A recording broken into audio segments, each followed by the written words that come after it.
Hello दोस्तों, welcome to our channel Rajput SKM study. Myself Santosh Chauhan. तो दोस्तों, आज के इस वीडियो में हम स्टार्ट करेंगे क्लास 12th बायोलॉजी, जो कि हमारा चैप्टर 1 है। चैप्टर 1 जो हमारा है पुष्पीय पादपों में लैंगिक जनन, यानी कि sexual reproduction in flowering plants. तो ये आपका चैप्टर 1 है। अगर आप 2025 बोर्ड एग्ज़ाम देंगे तो हमारे चैनल से जुड़ सकते हैं, क्योंकि हम इस चैनल पर आपको बहुत ही आसान तरीके से बताएंगे सभी टॉपिक को। तो वीडियो को लास्ट तक देखिएगा। हम इस चैप्टर के कुछ महत्वपूर्ण टॉपिक को बताएंगे जो आप सभी के लिए बहुत ही इम्पोर्टेंट है। तो चैनल पर नए हैं, चैनल को सब्सक्राइब कर लीजिएगा और नोटिफिकेशन ऑन कर लीजिएगा। तो चलिए देखते हैं। तो पुष्पीय पादपों में लैंगिक जनन, इसमें आपका जो पहला टॉपिक आता है पुष्प, यानी कि पुष्प। जो पुष्प है, पुष्प क्या होता है, यानी पुष्प दो प्रकार का होता है। कितने प्रकार का? दो प्रकार का। एक आपका होता है कंप्लीट फ्लावर, एक इनकम्प्लीट फ्लावर, यानी कि संपूर्ण पुष्प और अपूर्ण पुष्प। तो ये दो आपके दो प्रकार के पुष्प होते हैं, संपूर्ण और अपूर्ण। तो चलिए, पहला टॉपिक हमारा है इनकम्प्लीट फ्लावर, यानी कि संपूर्ण पुष्प। इसमें पुष्प जो है पहला है इनकम्प्लीट फ्लावर, जिसे हम किसे कहते हैं इसे जानते हैं। तो देखिए, ऐसा पुष्प जिसमें सारे जनन भाग एवं अन्य सहायक भाग पाए जाते हैं उन्हें संपूर्ण पुष्प कहते हैं। यानी कि ऐसा पुष्प है जिनमें जनन भाग, क्या जनन भाग और जो सहायक हैं, यानी सहायक भाग है, इसी में पाया जाता है। किसमें? संपूर्ण पुष्प में, उसे ही संपूर्ण पुष्प कहते हैं, यानी कि इनकम्प्लीट फ्लावर कहते हैं इसी को। उसके बाद हमारा है अपूर्ण पुष्प। अपूर्ण पुष्प क्या होता है देख लेते हैं।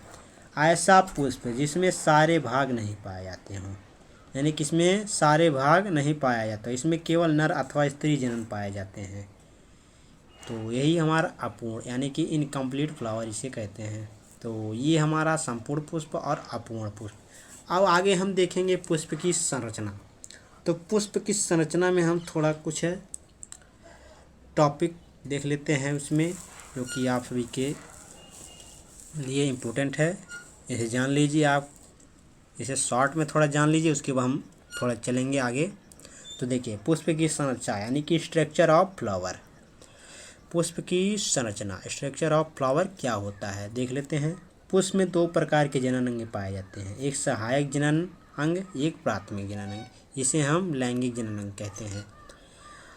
तो इसमें आपका जो सहायक जनन अंग है, इसमें आपका एक होता है बाह्यदल पुंज और एक होता है दल पुंज। और प्राथमिक यानी लैंगिक जनन अंग जो है आपका, इसमें पुमंग पुंकेसर, यानी कि एक पुमंग पाया जाता है, यानी जिसे पुंकेसर कहते हैं, और जयांग, यानी दूसरा इसमें है जयांग या स्त्री केसर।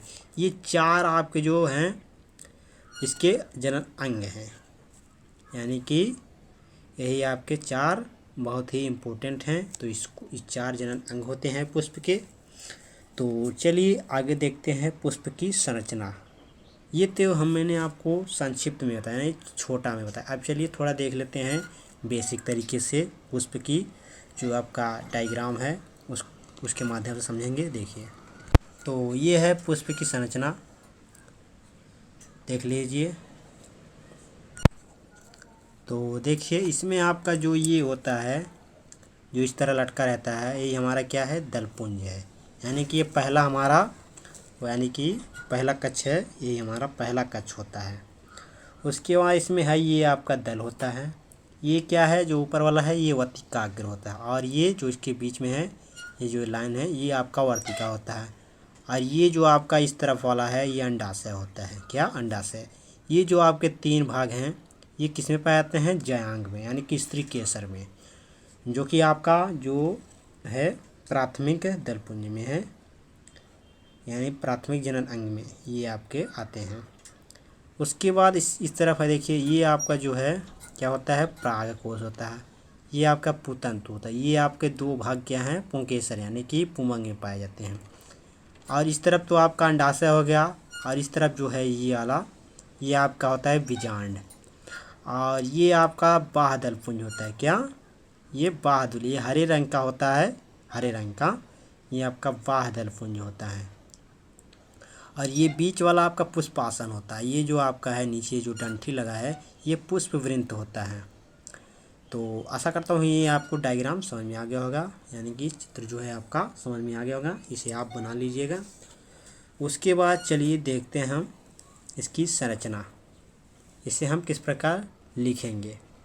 तो देखिए जो पुष्प की संरचना में है, इसको हेडिंग डालने के बाद आप लिखेंगे हमारे चारों ओर अनेक प्रकार के पादप पाए जाते हैं। क्या? अनेक प्रकार के पादप पाए जाते हैं, जिनमें अनेक छोटे बड़े पुष्प होते हैं, यानी कि पुष्प उपस्थित होते हैं। क्या? जिनमें अनेक पर छोटे बड़े पुष्प उपस्थित होते हैं। देखिए उसके बाद विभिन्न प्रकार की सुगंध, रंग एवं आकार लिए रहते हैं। कौन? पुष्प। क्या लिए रहते हैं? सुगंध, रंग एवं आकार। उसके बाद देखिए पुष्प का पादप जनन अंग होता है। जो पुष्प का पादप होता है वह जनन अंग होता है। एक पूर्ण पुष्प में मुख्य रूप से 4 भाग होते हैं। मैंने आपसे भी बताया ना, एक पूर्ण पुष्प में 4 भाग होते हैं।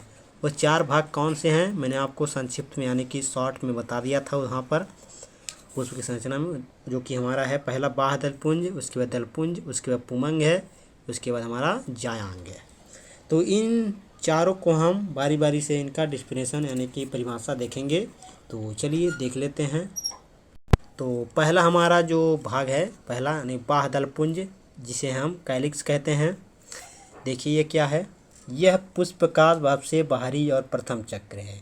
यानी जो बाह्य दलपुंज यानी कैलिक्स जो है, ये है पुष्प का सबसे बाहरी भाग है और सबसे पहला चक्र है। ये प्रायः हरे रंग का होता है। मैंने आपको चित्र में बताया नीचे, जो कि आपका है ये हरे रंग का होता है। चित्र में मैंने आपको बताया, 1 मिनट हम आपको दिखा दे रहे हैं चित्र में। तो यहाँ पर देखिए मैंने आपको बताया बाह्य दलपुंज, ये देखिए आपका है यही हरे रंग का ये होता है। तो बाह्य दलपुंज प्रथम चक्र होता है, यानी कि यहाँ से आपका निकलेगा ये आपका प्रथम चक्र हो जाएगा, यानी कि बाह्य दलपुंज जो कि हरे रंग का होता है, बाहरी कोश होता है ये। चलिए आगे देखते हैं। तो ये बाहरी चक्र होता है, यानी कि सबसे पहला चक्र बाह्य दलपुंज। उसके बाद देखिए दलपुंज, जिसे हम कोरोला कहते हैं। क्या? कोरोला। यह पुष्प का दूसरा चक्र होता है। कौन? दलपुंज, जो कि हमारा कोरोला है। कोरोला जो है पुष्प का दूसरा चक्र होता है। इसकी इकाई को दल कहते हैं।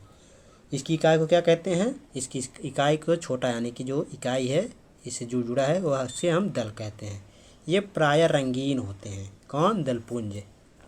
जो दलपुंज है कोरोला वह रंगीन होता है एवं कीटों को प्रांगण हेतु आकर्षित करते हैं। यानी जो कीट होते हैं उसे अपनी ओर आकर्षित करते हैं। किसके माध्यम से? परागण के माध्यम से परागण हेतु आकर्षित करते हैं अपनी ओर। तो ये दलपुंज हैं। उसके बाद पुमंग में देखते हैं पुमंग क्या होता है। पुमंग जो है एंडोईसियम जो है आपका पुमंग, यह पुष्प का तीसरा चक्र होता है। जो पुमंग है ये पुष्प का तीसरा चक्र है, जिसमें नर जनन अंग प्रायः अनेक पुंकेसर उपस्थित होते हैं।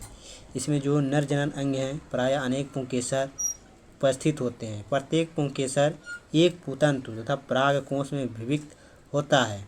मैंने आपसे भी बताया ना कि जो आपका पुतंतु है और परागकोश, ये दो आपके जो अंग हैं ये पुमंग में पाए जाते हैं। तो ये आपका पुतंतु और परागकोश में विभक्त होता है। परागकोश प्रायः जो है द्विपालित होता है, यानी कि द्विपाली में होता है एवं प्रत्येक पाली में 2 कोष्ठक लघु बीजाणुधानी में होते हैं। यानी कि प्रत्येक पाली में 2 कोष्ठक होते हैं, जिसे हम लघु बीजाणुधानी कहते हैं, जिसमें परागण बनते हैं। किसमें परागण बनते हैं? लघु बीजाणुधानी में, उसमें परागण बनते हैं। तो ये पुमंग हो गया आपका। उसके बाद अगला हमारा है जयांग।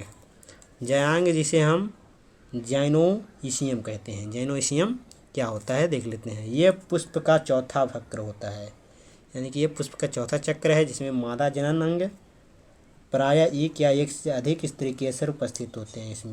इसमें जयांग में इसमें 3 भाग होते हैं। मैंने आपसे बताया ना, इसमें 3 भाग होते हैं जयांग में, वर्तिका, वर्तिकाग्र और अंडाशय। इसके 3 भाग कौन से हैं? वर्तिका, वर्तिकाग्र तथा अंडाशय। तो ये थे आपके पुष्प की संरचना। तो ये हमारा पहला टॉपिक था, पुष्प की संरचना। पुष्प क्या होते हैं, पुष्प कितने प्रकार के होते हैं, इन सबको इस वीडियो में मैंने आप सभी को बताया। अगर वीडियो पसंद आई हो तो लाइक शेयर कमेंट जरूर कीजिएगा। चैनल पर नए हो चैनल को सब्सक्राइब कर लीजिएगा और अपने दोस्तों को ज़्यादा से ज़्यादा शेयर कीजिएगा। तो चलिए मिलते हैं आप सभी से नेक्स्ट वीडियो में अगले टॉपिक के साथ। धन्यवाद।